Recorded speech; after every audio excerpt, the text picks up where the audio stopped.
Bonsoir, bienvenue dans cette nouvelle édition du journal sur TV78. Nous sommes le mercredi 17 juin. Voici les titres de cette édition. L'annonce a été faite dimanche, le protocole dévoilé hier. À partir du 22 juin, l'école redevient obligatoire pour tous les élèves de la maternelle au collège. Une mesure qui laisse perplexes les parents, notamment sur la capacité des établissements à accueillir l'ensemble des élèves. Interview. Depuis lundi, les salles de sport sont autorisées à rouvrir. Certaines l'ont fait, d'autres se préparent. En attendant, cet établissement de Montigny-le-Bretonneux s'est adapté au contexte avec des cours en visio ou en extérieur. Et puis vous avez peut-être suivi le parcours de cette Yvelinoise à la télévision. Delphine a participé à la dernière saison de l'émission Koh-Lanta. L'aventurière de Montigny-le-Bretonneux revient sur son expérience.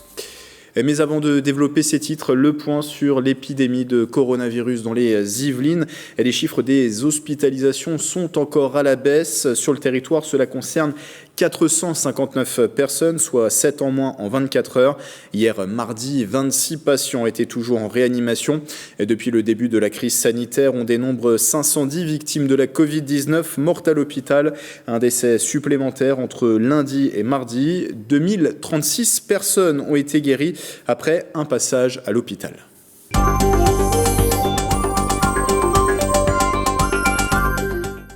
L'école va redevenir obligatoire pour tous, de la maternelle au collège, et ce dès lundi prochain, le 22 juin, annonce d'Emmanuel Macron dans sa dernière allocution présidentielle. Comment les parents d'élèves réagissent-ils à ce retour en classe? On va poser la question à Marie Houdet. Bonsoir. Bonsoir. Vous êtes la présidente de la PEP Guyancourt. La PEP, c'est la première fédération de parents d'élèves en France. Déjà, avant de vous faire réagir à ces récentes annonces, le retour à l'école a déjà eu lieu depuis le 11 mai, réouverture partielle pour les écoles, avec un retour au cas par cas qui se fait sur la base du volontariat. Pour votre cas personnel, Marie Houdet, vous êtes maman de 2 enfants. L'un a repris tous les jours en CE1, l'autre 2 jours par semaine en classe de CM2. Et en même temps, vous télétravaillez depuis votre domicile. Comment vous avez géré cette situation ? Alors, c'est pas tous les jours facile parce qu'ils n'ont pas toujours le même planning, les enfants. Planning, c'est pas les jours en commun. Les jours en commun, mon employeur m'oblige à retourner travailler, et les autres jours, je suis avec un de mes 2 enfants à faire leurs devoirs plus mon travail.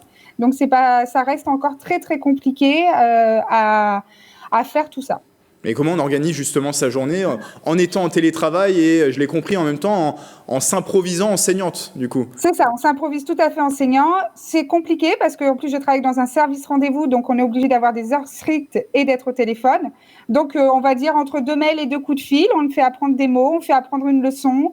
Voilà. Donc, c'est pas tous les jours facile, même pour les enfants. Ça a été c'est toujours très compliqué d'apprendre tout avec un demi-enseignant qui ne connaît pas forcément la leçon, on ne connaît pas la leçon, et en même temps, on travaille. Donc, c'est très compliqué. Puisque pour votre enfant, vous nous le confirmez, en plus de ces jours de présence 2 jours par semaine à l'école, il faut des jours de travail à distance, en plus de ces jours en présentiel? Oui, il y a toujours les devoirs, en tout cas des choses à faire à distance. Donc, il faut toujours le faire à distance. Pour ma fille qui est en CM2, le lundi, mardi, tout est à distance et il faut faire tout ce qui est à distance. Donc ça, c'est pour votre cas personnel. Est-ce que c'est le cas de nombreux parents aussi à Guyancourt? C'est le cas de nombreux parents. Il y a beaucoup d'enseignants à Guyancourt qui n'ont pas repris, en tout cas jusqu'à nouvel ordre, qui n'ont pas repris. Et donc, c'est compliqué pour les parents qui sont restés en télétravail et avec leurs enfants à la maison. Et c'est encore plus compliqué pour des enfants qui sont en maternelle normalement, où les enseignants n'ont pas repris. Et s'occuper d'un enfant entre 2 ans et 5 ans, c'est pas autonome. Donc, les parents, ils sont en télétravail, plus avec leurs enfants, des fois 2, voire 3 enfants de ces âges-là. Et c'est assez complexe pour ces parents-là. Et c'est le cas tout à fait à Guyancourt. Et la ville n'a pas mis en place d'accueil pour ces enfants dont les enseignants ne sont pas revenus ou ne sont pas prioritaires.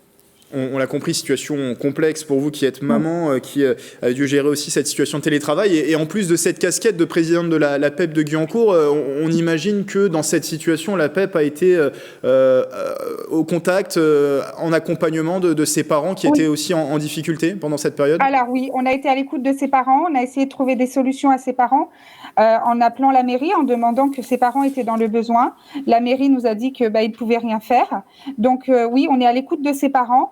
Là, on espère que pour le 22 juin, il y ait plus d'enseignants qui reprennent et que plus d'enfants vont pouvoir reprendre. Mais quand on voit le protocole qu'on vient de nous sortir, ça m'étonnerait. On va vous faire réagir dans un instant sur ce protocole. Donc, je le disais tout à l'heure, vous l'évoquiez, Emmanuel Macron a décrété le retour obligatoire à l'école à partir du 22 juin, et ce pour 2 semaines avant les vacances. Alors, ça concerne tous les élèves de la maternelle au collège. Les élèves de lycée ne sont pas concernés. Comment vous les avez accueillis, ces annonces? Comment les parents de Guyancourt les ont accueillis? Est-ce que c'est plutôt du soulagement, du stress supplémentaire? Alors, dimanche soir, c'était du soulagement en se disant c'est bon, on va tous reprendre, on va pouvoir aller travailler, c'est bon, on va ou faire du télétravail plus tranquillement. Lundi matin, M. Blanquer a annoncé qu'il y aurait 1 mètre de distance latéralement par enfant, donc ce n'est pas possible. On ne peut pas reprendre tous les enfants. Hier, devant certaines écoles, les directeurs commençaient à dire qu'on ne pourrait pas reprendre tous les enfants, mais on attendait le protocole. Il devait sortir hier le protocole, mais je viens de l'apprendre juste avant qu'il vient de tomber. Donc là, c'est compliqué. Il faut mettre en place un protocole. On vient d'apprendre aussi par ce protocole que normalement, tous les maternelles pourront être repris, mais dans les classes élémentaires et collèges, il va falloir faire ce mètre latéral et tous les enfants ne pourront pas reprendre ou on ne sait pas comment. C'est plus de l'obligatoire parce que Emmanuel Macron nous a dit obligatoire et normal, et non, nous ne sommes pas dans l'obligatoire et normal. Oui, parce que vous parlez de ce mètre latéral qui est désormais obligatoire. Avant, on précise qu'il y avait la nécessité d'avoir un espace de 4 mètres carrés autour de l'enfant. On a du mal à imaginer dans des classes qui sont parfois petites que le mètre de distanciation puisse être respecté. Vous le dites, c'est aussi la réserve que vous portez à cette annonce du président. C'est exact. Une classe fait à peu près, en tout cas sur Guyancourt, en élémentaire, ça fait 50 mètres carrés. 50 mètres carrés, il faut mettre les élèves, il faut mettre l'enseignant, il faut mettre les tables, ils ont tous des armoires dans les classes, donc on ne peut pas enlever les armoires. Il faut laisser un sens de circulation dans la classe. Donc on ne va pas beaucoup augmenter le nombre d'enfants, en fait. C'est le souci qu'il va avoir. Oui, peut-être de 15, on va passer à 17 ou 20, mais sur les classes de 29, on ne pourra jamais prendre tout le monde. Et il y a beaucoup de classes de 29. Et oui, ça existe. Et c'est le problème, c'est que tout le monde ne pourra pas reprendre. Un dernier mot sur les enfants. Est-ce qu'ils sont quand même tout de même enthousiastes de pouvoir peut-être retrouver les camarades avant de partir en vacances? Alors, ceux qui ont repris le 11 mai, ils étaient tous contents. Il y en a qui ont repris le 2 juin aussi, ils étaient contents. Après, je pense que oui, ils sont contents de se revoir. Mais en 15 jours, on ne va pas faire grand-chose. Et plus il y aura d'enfants, plus on va prendre de temps à se laver les mains. Et donc, on va moins travailler, mais au moins, ils vont être contents de se retrouver avant le départ, au moins une dernière fois. Merci Marie-Odette d'avoir été avec nous. Et je le rappelle, vous êtes la présidente de la PEP de Guyancourt.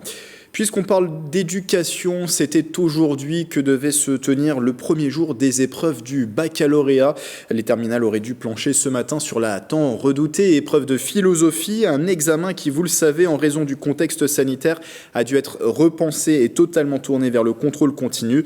Dans l'académie de Versailles, qui regroupe les Yvelines, l'Essonne, les Hauts-de-Seine, mais aussi le Val d'Oise, ils sont plus de 41 000 candidats en filière générale concernés par cette session 2020 du bac un peu particulière.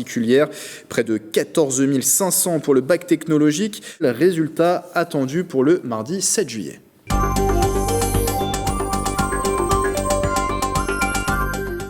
Le second tour des élections municipales approche, c'est le 28 juin prochain. D'ici là, présentation des candidats dans nos éditions. À La Verrière, Nelly Dutu est candidate pour un 3e mandat. Sa liste La Verrière en commun est arrivée en tête au premier tour. Nous lui avons donné 2 minutes pour vous convaincre.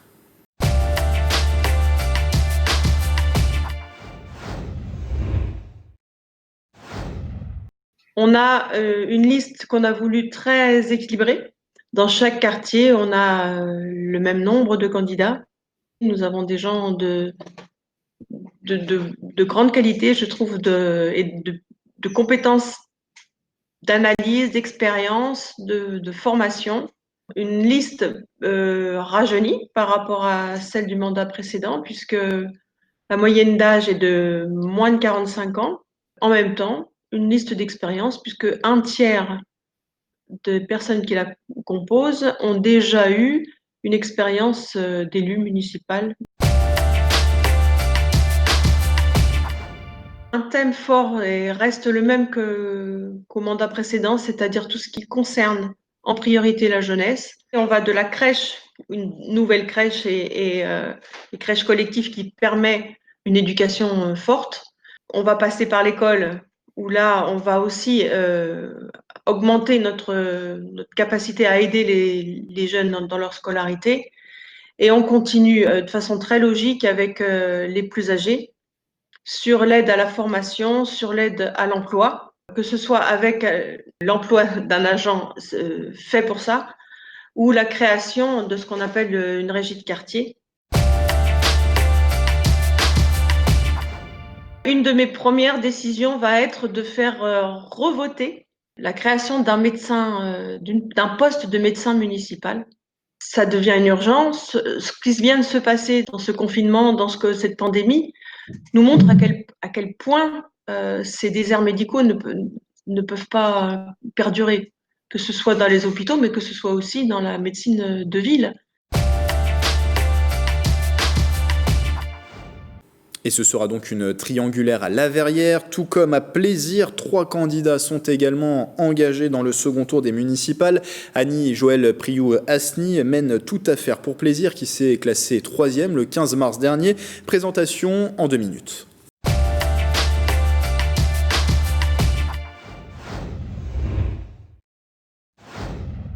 TAF, Toute affaire à Plaisir, c'est une force, TAF est une force positive, constructive, portée par des femmes et des hommes qui vont à la rencontre des Plaisirois pour changer, pour construire des idées de changement pour la ville.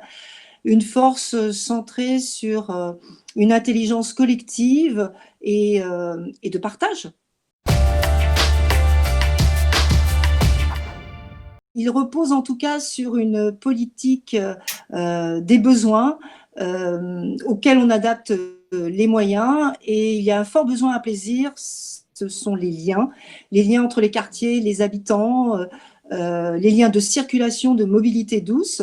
Et on a une proposition de maison citoyenne que l'on va retrouver dans tous ces quartiers et tous les lieux de vie où il y a des besoins. Ces maisons citoyennes regrouperont en fait des permanences de services sociaux, de services publics, des activités culturelles, sportives. Remettre en place des structures de jeunesse, ouvrir les stades, les équipements sportifs, ouvrir les commissions municipales aux Plaisirois, c'est-à-dire que, vous savez, aujourd'hui, les commissions municipales regroupent des élus et des services. Donc, on les ouvre aux Plaisirois et des référents Plaisirois de chaque quartier. Et je pensais aux commissions municipales qui n'existent pas aujourd'hui, comme celle de la santé et du handicap. Bien sûr, un plan d'urgence. Il faut lancer un plan d'urgence sur les mobilités douces et de circulation et avoir une réflexion globale d'une politique familiale qui doit être absolument restructurée, notamment, je pense, aux tarifs municipaux de la ville qui doivent être changés. Et en complément de ces présentations, nous vous proposons également des débats en vue de ce second tour des municipales. Ce soir à 20h, c'est avec les candidats de Voisin le Bretonneux. C'est à voir sur TV78 et à écouter également sur les ondes de Radio Sensation Yvelines, fréquence 98.4.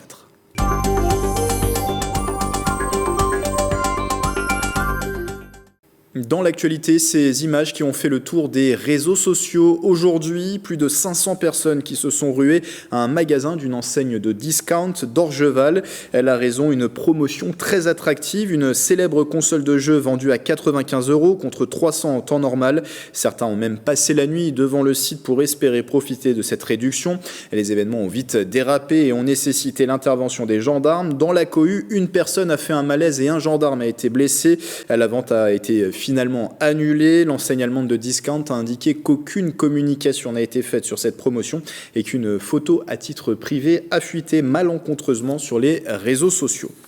Culture et une saison bouleversée pour Château de Versailles Spectacle par la crise sanitaire. De nombreux événements prévus pour le début du printemps étaient finalement reportés, voire même annulés. Les jardins sont restés à moitié vides, mais l'activité a tout de même repris. Le reportage de Mathilde Demy.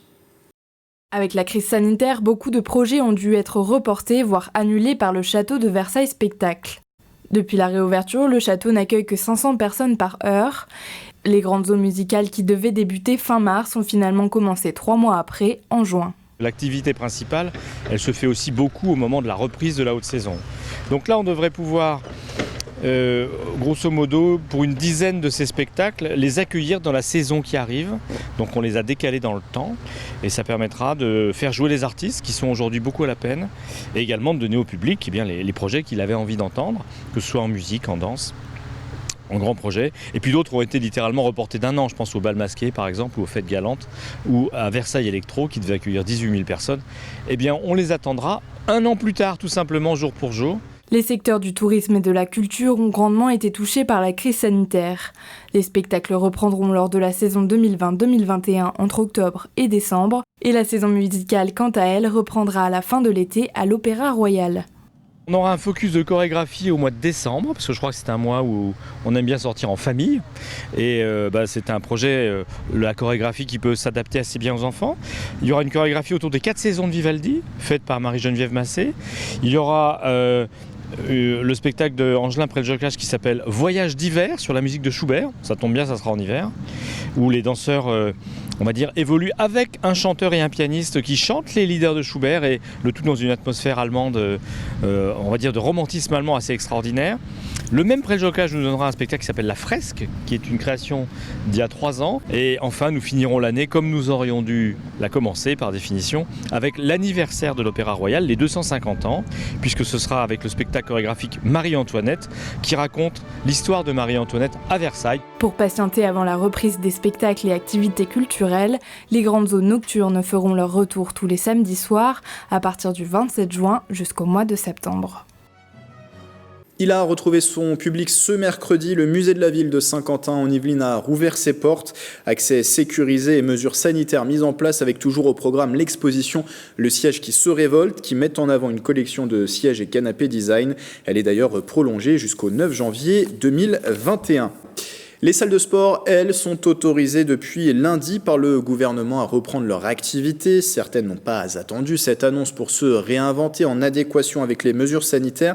À Montigny-le-Bretonneux, cette structure, qui compte plus d'une centaine d'inscrits, propose des cours en visio ou en extérieur. Le reportage de Mickaël Elmidoro.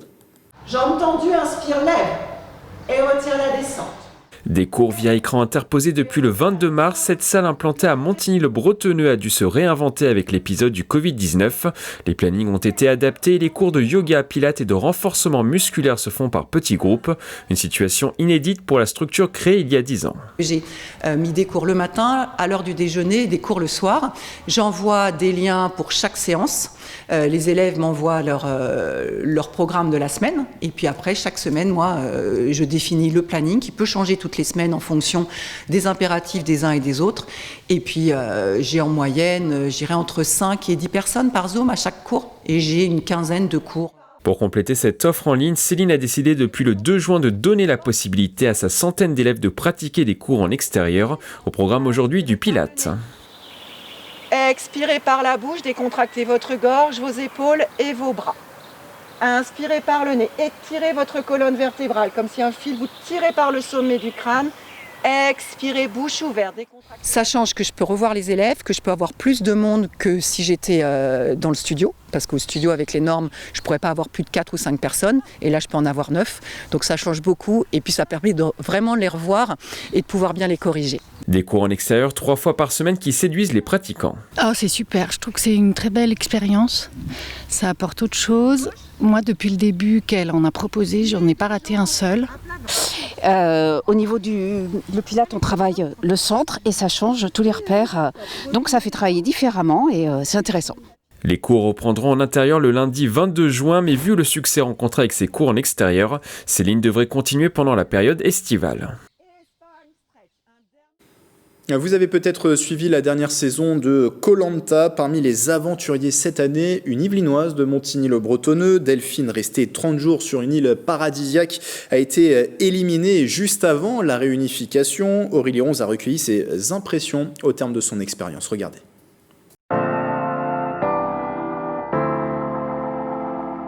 J'ai participé à Koh-Lanta plus pour l'aventure physique qu'humaine. J'aime repousser mes limites, j'aime me challenger. Et Koh-Lanta, pour moi, c'est le panel qui permet de regrouper le sport, la dureté physique, le manque alimentaire, le manque de la famille.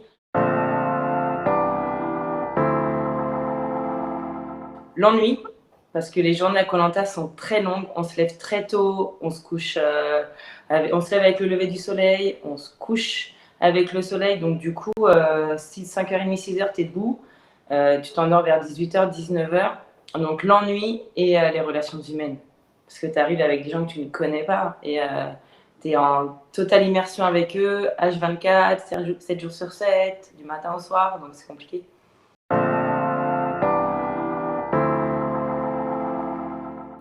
Le colis d'immunité, celui que j'ai été chercher après avoir fait les 500 mètres de nage, ça restera pour moi le plus beau souvenir.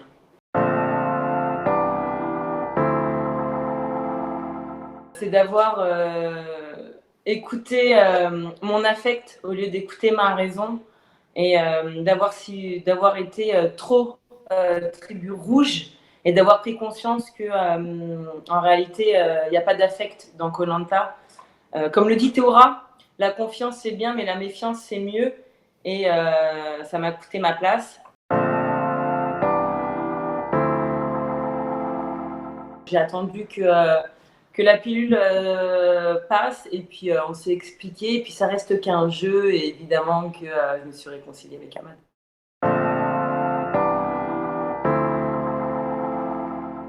J'ai beaucoup de contacts avec Claude, Jessica, Moussa. Donc c'est vraiment les 3 principales personnes avec qui aujourd'hui je suis en contact.